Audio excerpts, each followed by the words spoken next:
nombre es Daniel Rebolledo, soy parte del equipo 4 y nosotros vamos a hablar acerca del tema de lo que son procesos fotosintéticos y contaminación ambiental.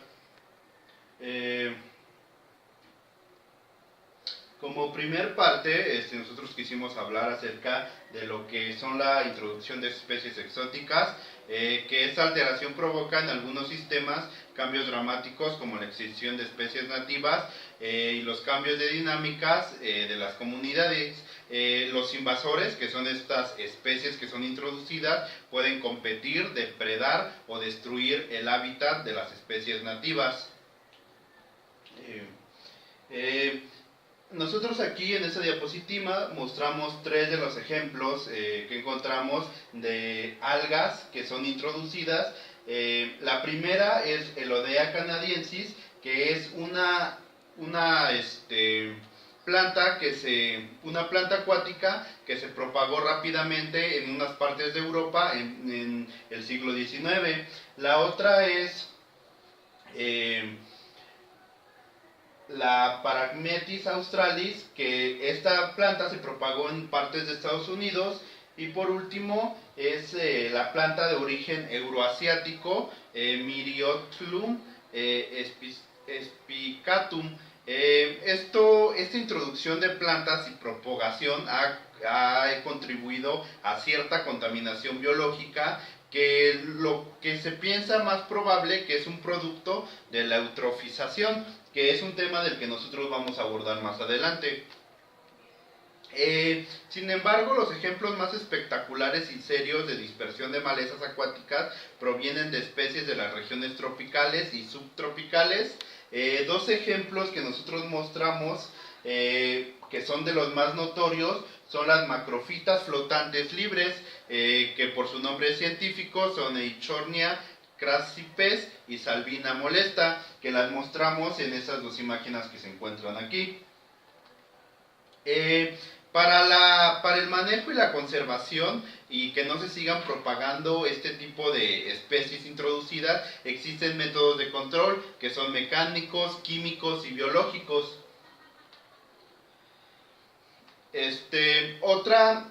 Ya hablamos acerca un poco de lo que son las plantas acuáticas. Otro ejemplo también es que existen numerosos ejemplos de introducción de bivalvos exóticos que provocan serias modificaciones de los hábitats, como eliminación de especies nativas, reducción de la biomasa o obstrucciones de instalaciones de suministro en agua potable o represas.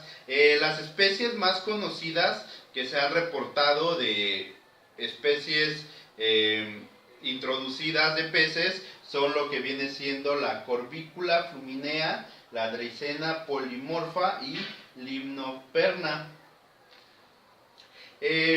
Bueno, como nosotros hablábamos en la parte anterior, estas especies son introducidas y pueden ser, la propagación que nosotros hablamos es que podría ser un producto de la eutrofización. Durante los años 1950 y 1970, varios lagos de zonas urbanas y agrícolas presentaron cambios dramáticos, convirtiéndose en cuerpos de aguas turbios. La razón de este cambio no fue inmediatamente identificado, pero el vertimiento de aguas residuales no tratadas y el uso de fertilizantes agrícolas fueron los principales sospechosos de esta eutrofización. Los científicos sugirieron que el fósforo provocaba los cambios observados y al proceso lo denominaron eutrofización. Esta hipótesis que planteaban los científicos fue rechazada radicalmente por la industria de detergentes. Para resolver la controversia hicieron un experimento en el cual se dividía un lago a la mitad. A uno se le adicionó carbono más nitrógeno y a la otra los mismos elementos, pero cambiaron el nitrógeno por fósforo. Esta última parte del lago se desarrolló una importante floración de cianobacterias. Y fue así como comprobaron la eutrofización, ya que la adición de fósforo condiciona una cadena de eventos que producen el incremento del crecimiento de los productores primarios. Las algas perifíticas y las macrofitas sumergidas generalmente presentan un incremento de su biomasa al inicio del proceso. Eh, la anterior. La degradación de la materia orgánica provoca condiciones de hipoxia o anoxia en el sedimento y en las capas más profundas del lago, y la descomposición anaeróbica genera sulfídrico, metano y causa los malos olores en los lagos. Cuando se identificó la causa del proceso, evidentemente que la primera estrategia fue la recuperación para reducir el aporte de fósforo a los lagos. En ese contexto se invirtió importantes sumas de dinero en el desarrollo e implementación de plantas de tratamiento de aguas residuales. Sin embargo, la reducción del aporte externo no fue suficiente para mejorar las condiciones del lago debido al elevado reservorio de nutrientes en el sedimento y la carga interna y la estructura del trama trófica. La eutrofización es una forma de contaminación biológica, ya que ciertas plantas se aprovechan del exceso de nutrientes que tienen estos lagos, propagándose de una manera excesiva, que lo que provocan es que los peces o especies que se encuentran debajo del lago no puedan realizar su fotosíntesis y pueden hasta desaparecer o se pueden empezar a morir. En los siguientes diapositivas mis compañeros les hablarán acerca de las estrategias que se están tomando para poder controlar esta eutrofización. Yo les hablaré acerca de las estrategias de rehabilitación de los cuerpos de aguas eutróficos, los cuales pueden ser incluidos en 3 categorías: control de la carga externa, control de la carga interna y biomanipulación. Para el control de la carga externa, en el caso de vertimientos de aguas residuales domésticas e industriales, se requiere la instalación de sistemas de tratamientos primarios, secundarios y terciarios, es decir, reducir el aporte de materia orgánica como los nutrientes que resultan de su descomposición. En el caso del control de la carga interna, existen diferentes métodos, los cuales son los siguientes: remoción del sedimento, remoción previo vaciado, remoción sin vaciado, húmeda o seca, dilución y lavado, aislamiento físico del sedimento y aislamiento químico del sedimento.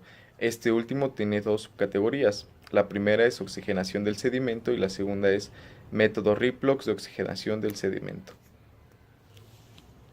Bien, para el método de remoción del sedimento existen diversos métodos de la remoción de este sedimento del lago. El problema principal es localizar un lugar adecuado para el depósito del material. Estos mecanismos son altamente efectivos, pero corren una serie de impactos negativos en el agua y las áreas circundantes. Algunos de ellos tienen corta duración y pueden ser minimizados con un plan adecuado. Para el método de remoción previo vaciado, este procedimiento requiere el vaciado del lago y la utilización de maquinaria pesada para la extracción del sedimento.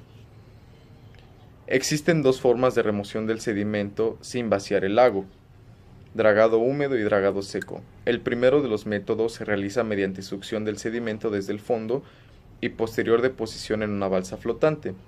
El sedimento se deposita rápidamente, mientras que el agua sobrante escurre directamente al lago. Durante el proceso de dragado seco, el material removido es transportado a una planta de lavado, donde el lixiviado se deposita en lagunas de sedimentación, y el método de dragado seco otorga mejores resultados, ya que el lago no permanece turbio. Bien, a través del manejo de las entradas de agua, es posible variar el tiempo de residencia del lago, lo cual representa una medida efectiva para el lavado de microalgas del sistema y reducir el impacto de liberación de nutrientes desde el sedimento. Sin embargo, la renovación tiene que ser equivalente al 10 o 15% del volumen del lago por día para ser efectiva. En algunos casos, la disminución del tiempo de residencia se puede llevar a cabo disminuyendo o no la concentración de nutrientes al mismo tiempo. Para conseguir esto último, es necesario contar con una fuente de agua pobre en nutrientes que provoque un efecto de dilución de las concentraciones actuales. Para el aislamiento físico del sedimento, en lagos pequeños se han desarrollado diferentes estrategias para cubrir el fondo con sedimentos externos pobres en nutrientes. Un ejemplo de estos es la arena, o también puede realizarse con materiales plásticos aislantes. Finalmente, el último método, que era aislamiento químico del sedimento, estaba dividido en 2 subcategorías. La primera es la oxigenación del sedimento. La introducción de oxígeno disuelto al sedimento permite la descomposición de la materia orgánica. Por otra parte, en presencia de oxígeno, la mayoría de los compuestos que contienen fósforo son insolubles. Por esta razón, este es el método muy efectivo para el aislamiento químico del sedimento. En lagos profundos, la oxigenación del sedimento se logra mediante la instalación de equipos de circulación de agua que previenen los procesos de estratificación. La siguiente subcategoría es el método Riplox de oxigenación del sedimento. El objetivo de este método es reducir la carga interna de fósforo mediante la oxidación de la superficie del sedimento, provocando que el fosfato precipite en complejos metálicos. Se bombea directamente el sedimento, en este caso nitrato de calcio y cloruro férrico, lo que provoca el incremento de la concentración de oxígeno y hierro, aumentando la retención del fósforo. El pH es estabilizado con la adición de hidróxido de calcio. En un pH cercano a la neutralidad, las bacterias denitrificadores provocan el pasaje de nitrato a nitrógeno gaseoso.